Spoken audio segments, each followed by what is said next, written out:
So Ganesh Kumar Bangah is the youngest ever CEO in a public listed company. How old were you at that time, Ganesh? I was actually 23 when I listed MOL the first time on the Malaysian Stock Exchange. Oh wow! Oh, by the way, the style of this whole eSummit is just very fireside. I know we are in different locations, but it's going to be conversational back and forth, and that way we can really get really intimate into the real issues. Especially, we want to know the real you. So you're youngest CEO, and you also were you the founder of PIKOM? No, I'm not the founder of PIKOM. PIKOM is actually the National Tech Association of Malaysia. And it's actually been around for 30 years. 30 years. Oh. Yeah, but it was focusing on ICT before I became the chairman. So I rebranded as a tech association. Yeah. And so then I'm currently the immediate past chairman. I was chairman for the full 2-year term. Yeah. Fantastic. Yeah, and then we ourselves we know each other. In fact, we were at the RISE conference, which is in Hong Kong, right? The RISE conference is the biggest tech conference in Asia. So and then we said, hey, we should do something. And guess what? 2 years in 2022, RISE is coming to Hong Kong, right? Yeah, RISE is coming to Malaysia. PIKOM was quite involved in that. In fact, when I was chairman, we actually started the initiative to bring RISE, the largest tech conference in Asia, to Malaysia. Fantastic. And then you also won the Ernst Young Technology Entrepreneur of the Year in 2012. And now, because you won it, you now sit in the board, in the panel. So I've been a judge, I would say, for the last 3 years. Yeah, it's a way to contribute back to build the next generation of entrepreneurs.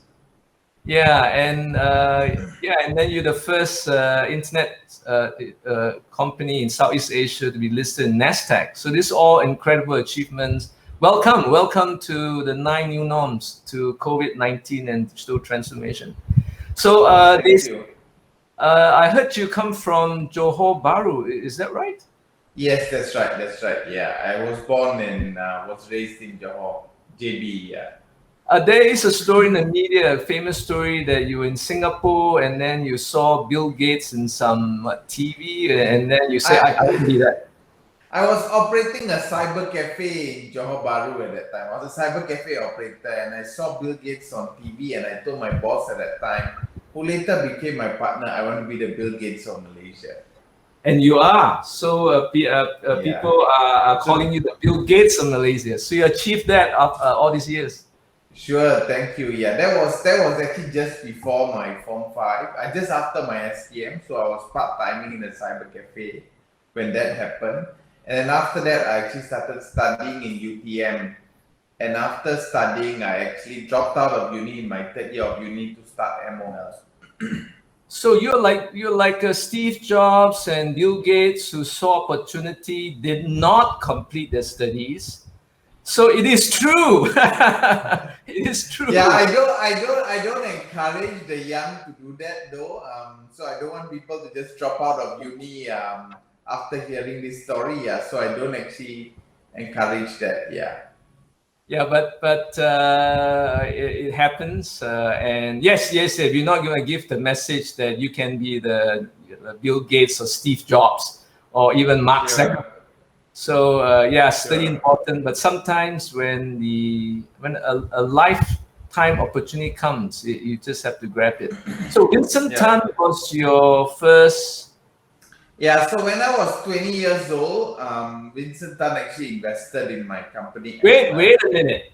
You don't simply talk to Vincent Tan and get money. How do you do that? Tell me the secret. No, he was investing in about 30. He invested in about 30 internet companies at that time.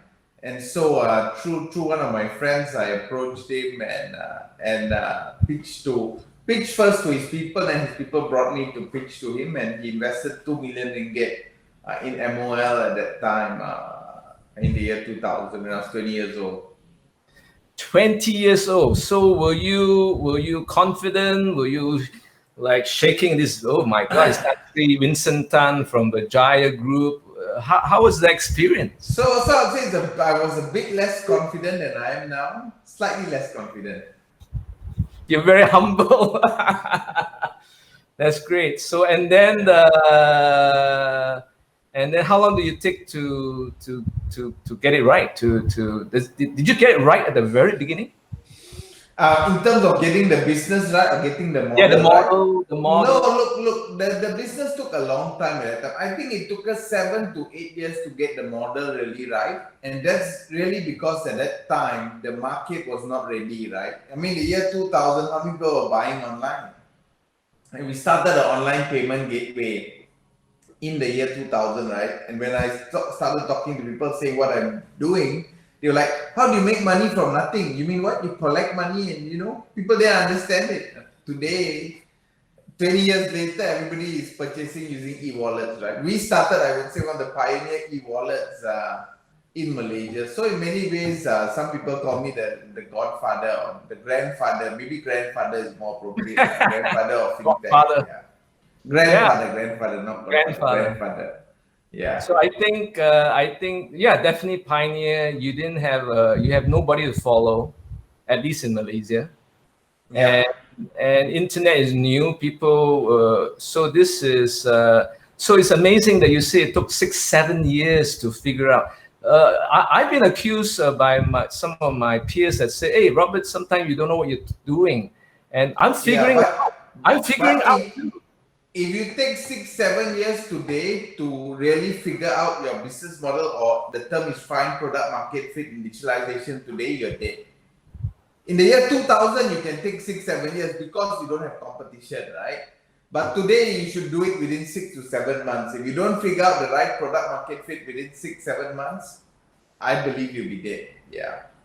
I believe is you need to be the first in the market, but more importantly, the first to capture the mind that you're the first in the market. Yeah. So it's not about being the first. Like Apple, the iPod wasn't the first MP3. It was the other ones. Yeah. Look, Google wasn't the first search engine. Exactly. Right? Yeah. Yeah, it was Yahoo. Facebook's not the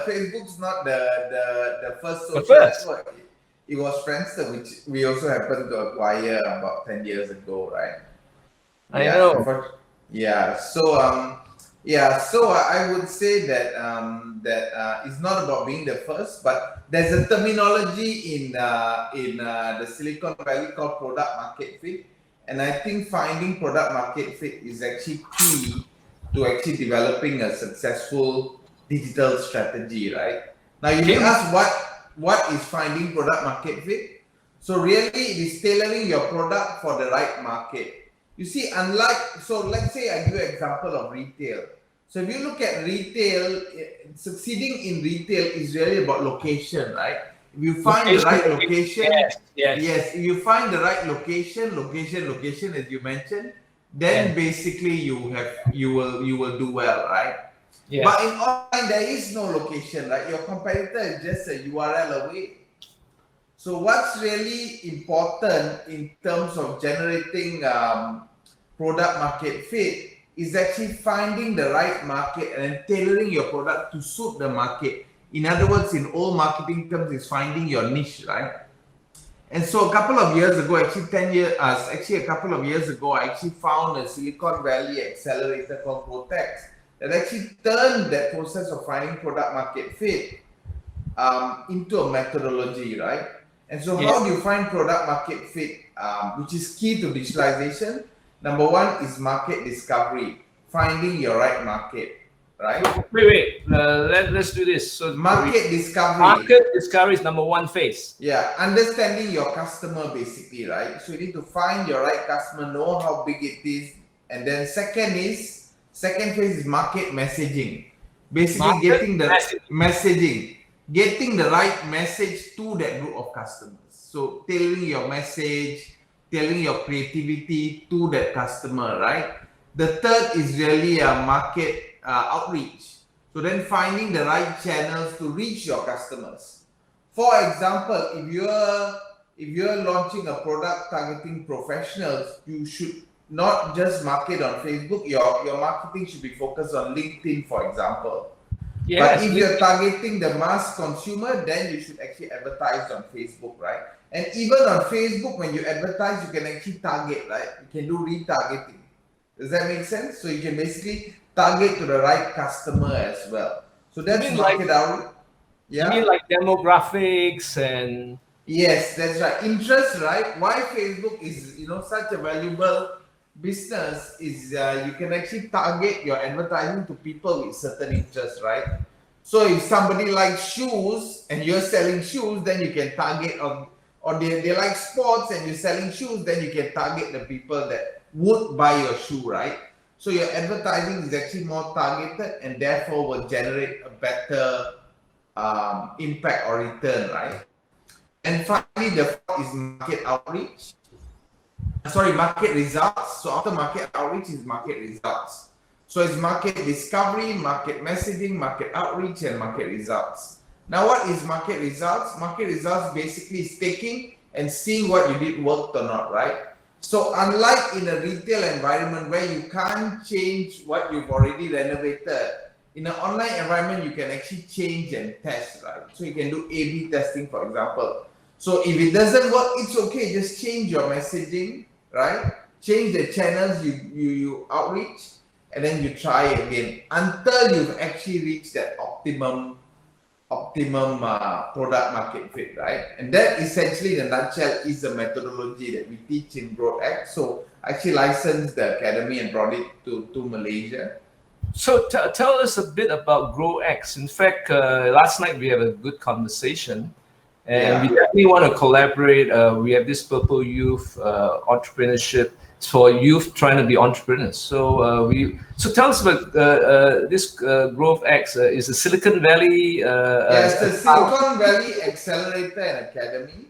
So I actually met them about 4 years ago, 3-4 years ago. And before I started my current business, after I left MOL, I became PIKOM chairman, and as I became PIKOM chairman, I wanted to see how I could help companies, startups, as well as SMEs actually find product market fit.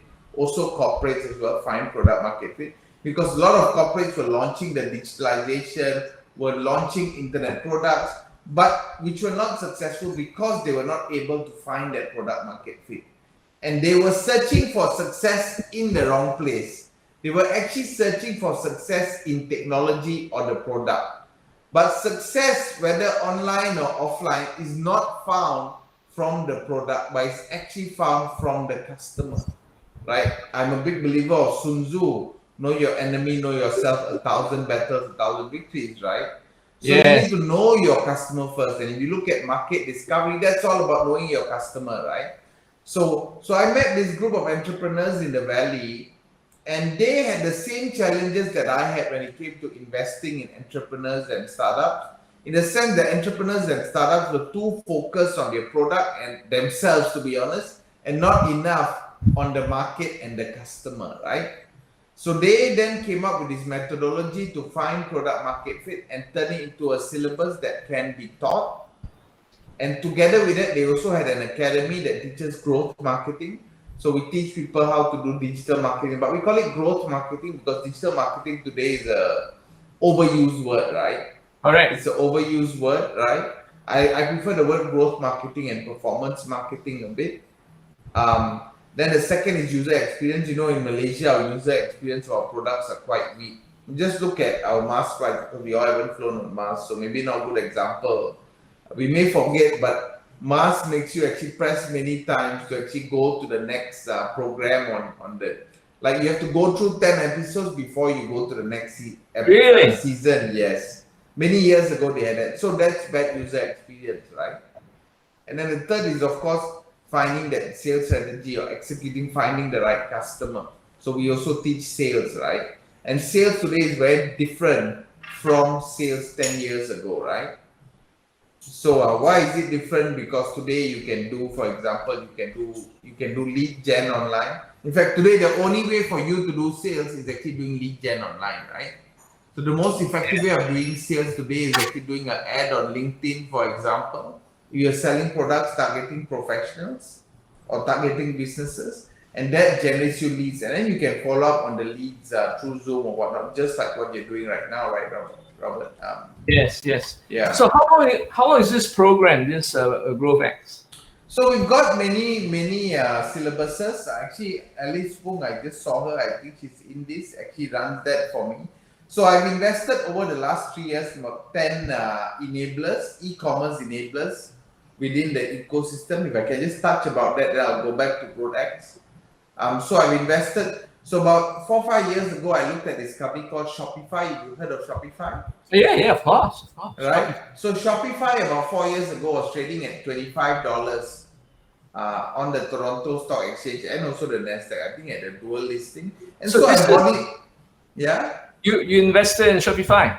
Yeah, it's a listed company. So I bought it. I was a public investor at Shopify at 25, and I sold it at 50. Shopify is now. Guess how much Shopify is now? I have no idea what. $1,000. You're a rich man. I wish I sold it at 50. Right? But you have insights, and that's why. Yeah. So I then came to Malaysia and said I want to invest in the Shopify of Malaysia, and so I found this company in Penang called Site Giant. So with Site Giant, yeah, with Site Giant you can upload your product to Site Giant and then sync it to Lazada, Shopee, 11th Street, and create your own web store and also sell through Facebook, right? So essentially, we built Site Giant, and then I invested in Site Giant. I invested in a warehouse management platform called Let Me Store because I realized a lot of brands and the makciks that were selling online, they were keeping all their products in their house, right? So then when the order comes, they manually go and pick, pack, and deliver, and their husbands were starting to complain. So I invested in a warehouse platform called Let Me Store, where you can put your product in the warehouse and they will manage everything for you, and it's then integrated to Site Giant, right? So a host of other enablers, you can find out more at commerce.asia. And after investing in these enablers, I actually created a one-stop solution for brands and SMEs to actually get online. So which handles everything end to end for a brand. We're not a marketplace, but what we do is if you're a brand, you put the products in our warehouse, we will list it on the marketplaces, we'll create your website, we'll list it on the marketplaces, we'll also handle your order management, and most importantly, we handle also the performance marketing for the brands as well. And we actually use the GrowthX methodology of finding product market fit to create successful brands. So we've actually helped a number of brands. So one of them actually we took on about 1 year ago, and we actually grew their sales about 20 times in 1 year. Like from 50,000 a month to $1 million a month within 1 year in the course of the pandemic, right? And so that's a lot of things that SMEs and e-commerce merchants don't understand.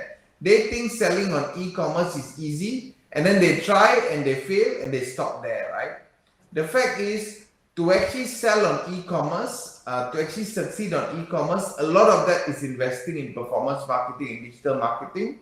So we, for example, I have a performance marketing company that I've also invested in, has grown a startup from say 10, 20, 30,000 ringgit to $1 million by investing in performance marketing, right? Right. So what's very important really is having the right expertise, and the issue with having the right expertise is very hard to find the right person, right? Yes. So expertise is built with experience over time. It's very hard to find the right person that can actually help you grow your business online, because most of the good people are working for Lazada and Shopee and all these big companies, and may want to work for a startup or a tech company like us, but may not want to work for a brand. So we hire them, and then we provide a service to brands. Actually, it's called commerce.asia enterprise. We then provide a service to brands to actually help them grow their business online, headache free, right?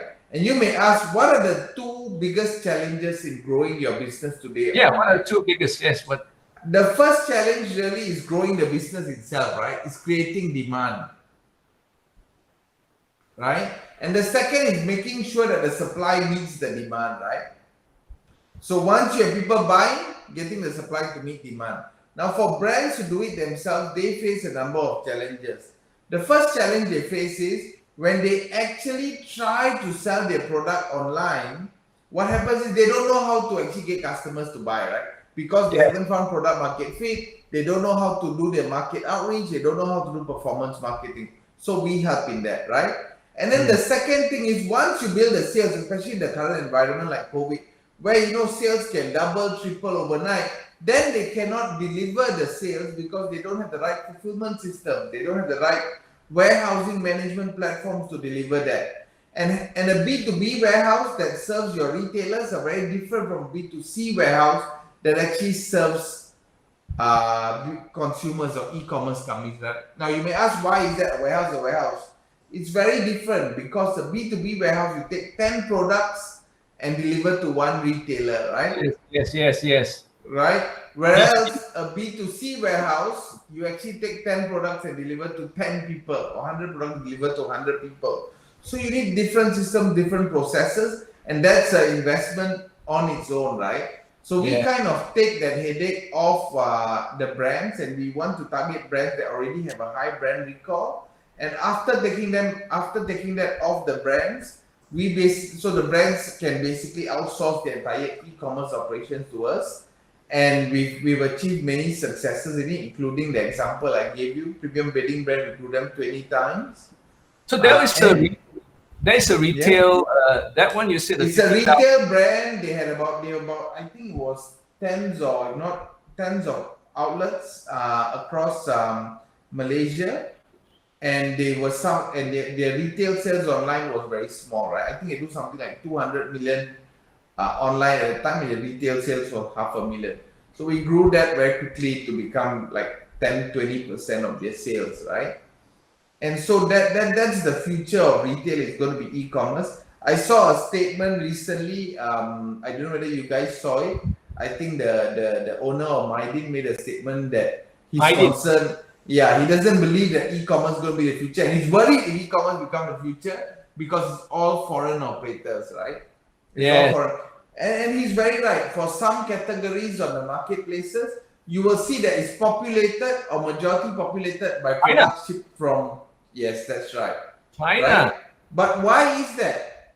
That's because our local operators are not actually able to actually compete against the foreign operators in terms of marketing and price, right? So of course, price is difficult to compete with, but then when it comes to branding, marketing, etc., that we can actually compete with, right? Because it's our consumers, we are here. So I've also invested recently in an Australian listed company called NetCentric that actually owns an influencer marketing platform called Nafnang. I'm sure some of you have heard of Nafnang. So I own Nafnang through this Australian company right now. I own 84% of the Australian listed company. And so influencer marketing is now also very important when it comes to building your brand online, right? Yeah, in fact, Craig Santee, who's just joined in from LA, I'm gonna introduce you. But he also will talk about the influencer marketing, very ties in with everything that we're talking about. And later we have David Fagan. He will talk about how to be, how to promote yourself, how to be life changing. So wonderful. So again, the influencer marketing you're saying. Yeah. So and the new trend that came out. So I invested in nothing just before the last lockdown, right? So new trend that came in the last MC or last lockdown was really live commerce. Live? You're familiar with live commerce? Okay. Tell us more. People selling seafood online and whatnot. So you see the guys doing millions of sales, by the way, just selling seafood online. You want to switch now, press +1 to buy, right? You press +1 or crab. Like last night I saw somebody selling crab. You want to buy this crab, press +1 to buy, right? Then when you press +1, they then ask you to bank it into their bank account, and then they deliver it. So it's all manual at the back. So I invested. So one of my ex-staff was my tech head. One of my tech heads in MOL actually developed a platform to automate that, and it's called Nafnang Live Commerce today, right? You can go to nafnang.live. So what happens then is we automate the whole process. So a brand can today sell a product online. They can do a live commerce, and then when they want to buy, you press +1, and then we have a product that takes your +1. We capture the customer's address, delivery. we send them to the FPX payment gateway through their online banking. And then if you want, it's linked to our warehouse where we pick, pack, and deliver the products as well, right? So I'm sorry if I'm sounding a bit like a bit of, I would say, salesy here. But the reason why I am is the companies I've invested in, I actually kind of see how I could look at the future and invest in it today to be prepared for the future. That's what I'm good at, right? So the examples I'm giving is actually what I believe to be the next big trend, right? And I believe the next big trend is actually live commerce. Why I think that live commerce? Why I think that live commerce is the next big trend? You know, in China, 10% of e-commerce is via live commerce. How many percent? 10%. Wow, that's very big. That's very big. And in fact, Craig will talk a bit of that later. Yeah, right? and you must ask, why is that so big? It is because the current e-commerce is demand-based. That means when you want to buy a product, you go to Lazada and Shopee and look for the product, right? But live commerce is actually pushed to the customer. They have nothing to do. They watch it on Facebook, especially in the current work from home environment where everybody is at home looking at their headphones or looking at their computers, right? They got nothing to do. Then they're bored. They go and see this guy selling crab. They want to eat the crab and then press +1. If they never watch it, they won't want to buy the crab, right? So think about the marketing and think about the kind of marketing. I'm not sure the marketers here. Think about the kind of things that you can do to promote your brand. Today, you can go out to the customer and promote your new product, which you used to spend marketing offline on, right? And immediately track the sales, immediate sales that come from that marketing, right? Yes. Right? Because it's as easy as the customer pressing +1 and transacting the payment gateway. In the future, we'll also be integrating it so they don't then have to verify the payment gateway anymore. They just verify once and just press yes when they want the product to be delivered to them, right? Yeah. So today it's all about making it seamless. Today is all about getting to the right customer at the right time. Fantastic, fantastic. So yeah, I think we should be wrapping up. Or if there's any questions from the audience, please either type into the thing and my team will put it there, or just ask, raise your hand, you can ask. This is like the last few minutes, you can ask Ganesh. I must say that you have lots of experience, you have an eye for investment, you know what's the next thing, you are ahead of the game, and that's why you're the entrepreneur, technology entrepreneur of the year. So you definitely, it takes a different eye to see these things and have the conviction, isn't it? The conviction. Sure, yeah. I mean, confidence and conviction is all part of business, right? But that's entrepreneurship. Now, I'm a strong believer in entrepreneurship because if you look at the core of entrepreneurship is solving problems, right? Yeah. So if we actually support entrepreneurship, entrepreneurs actually can solve the world's problems. Yes.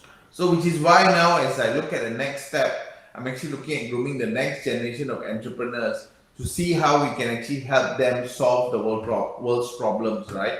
And if you take that also into the corporate environment today, when it comes to digitalization, it's so very important to build intrapreneurship, as some corporates call it, right? So to build entrepreneurs within the organization, to solve the organizations within the corporates as well, and to build digitalization products.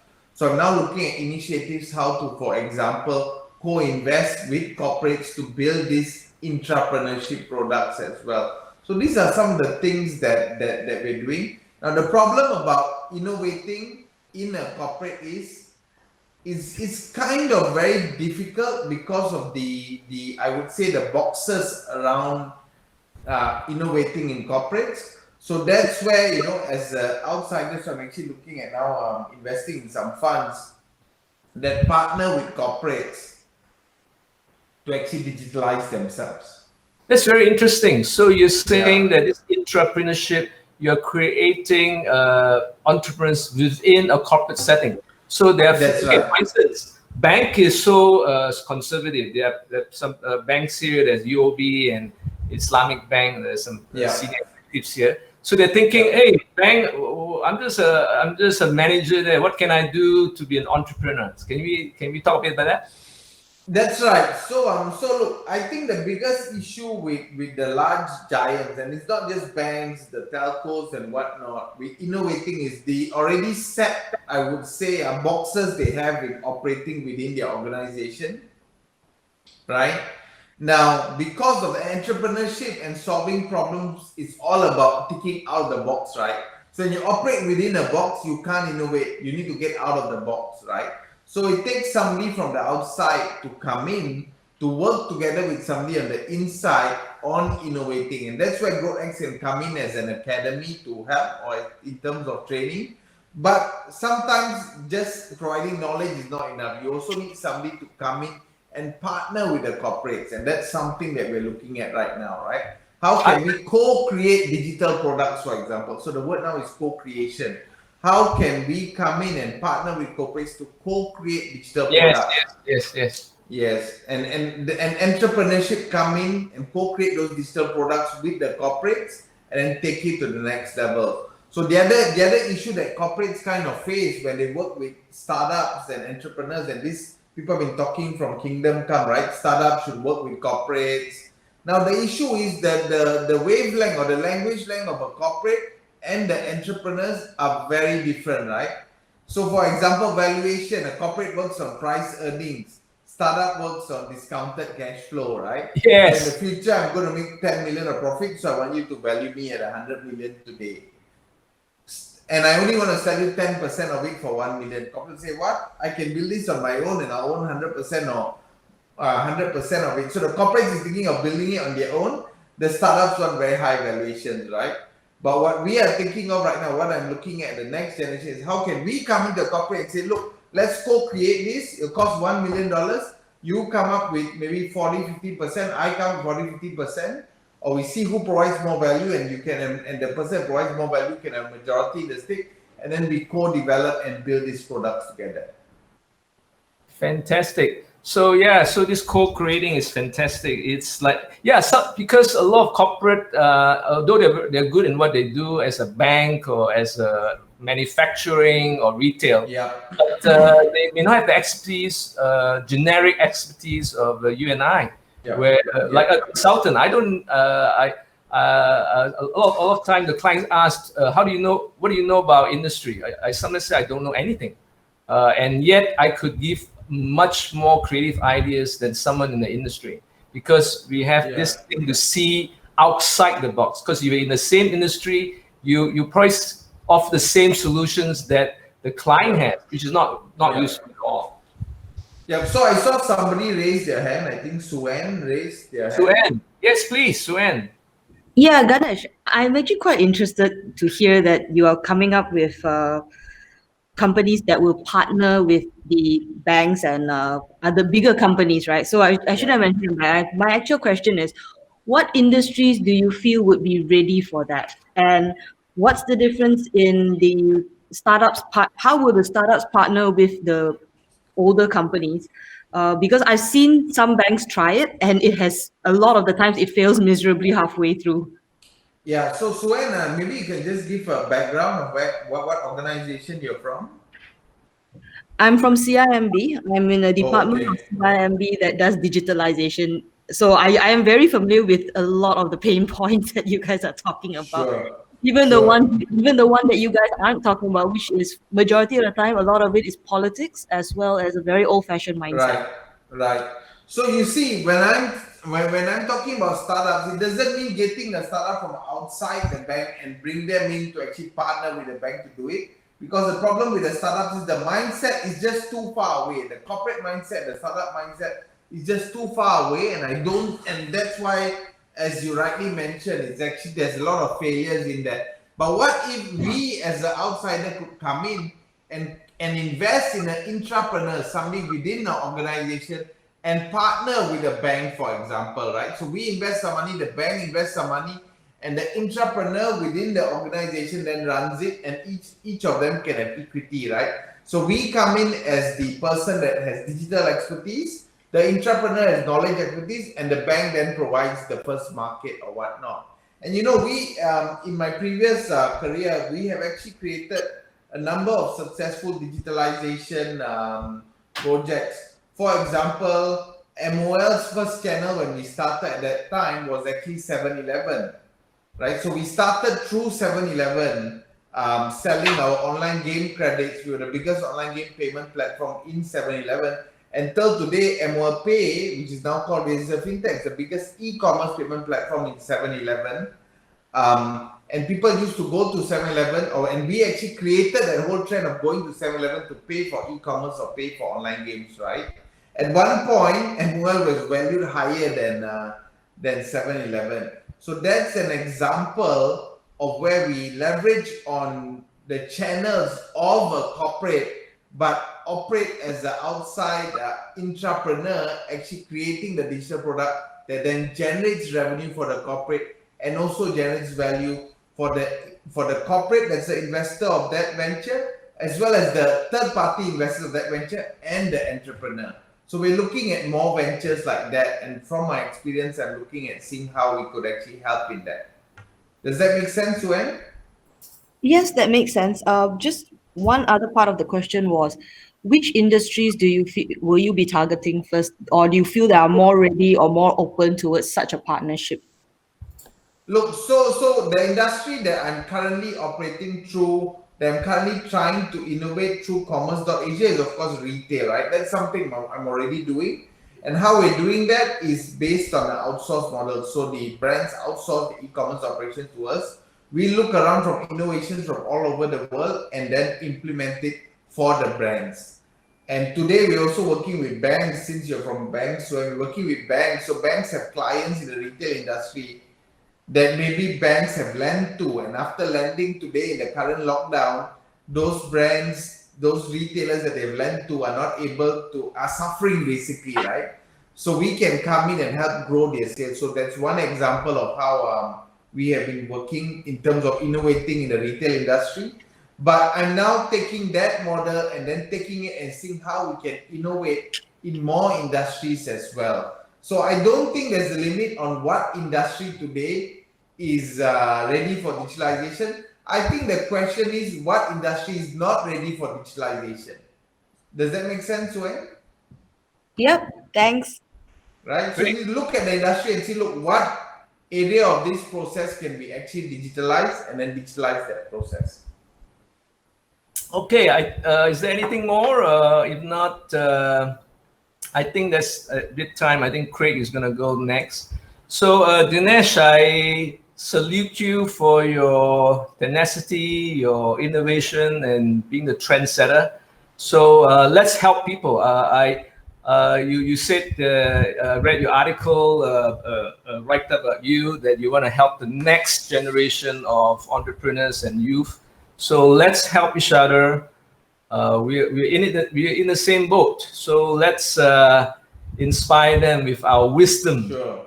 Sure, yeah, and I think just to add to that, Robert, if there's one thing that's good that the current COVID pandemic is going to bring positively to our I would say society, to humankind today, is actually accelerating digitalization, right?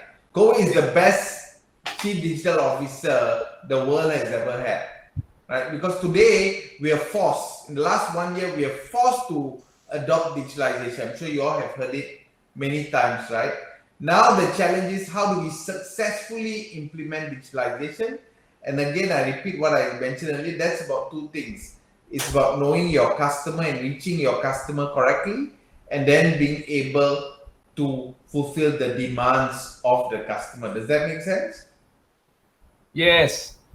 Yeah, so I think, so to end, I think there is a lot of, we have quite a lot of tools there. We have the Growth X, we have the Purple Youth. So all this to help any level, even the entrepreneur, the corporate person like Suen can be an entrepreneur within your bank, within your industry.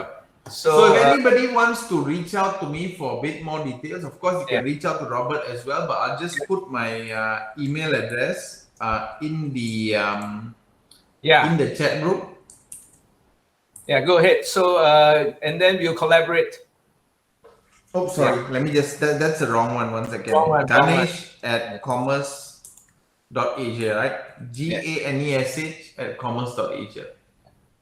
Yeah. So anything we will reach out to you and just bring your questions. I also put my I also will put my email address. So so everyone is accessible. And Craig, you're ready to go, right? I'm multitasking here.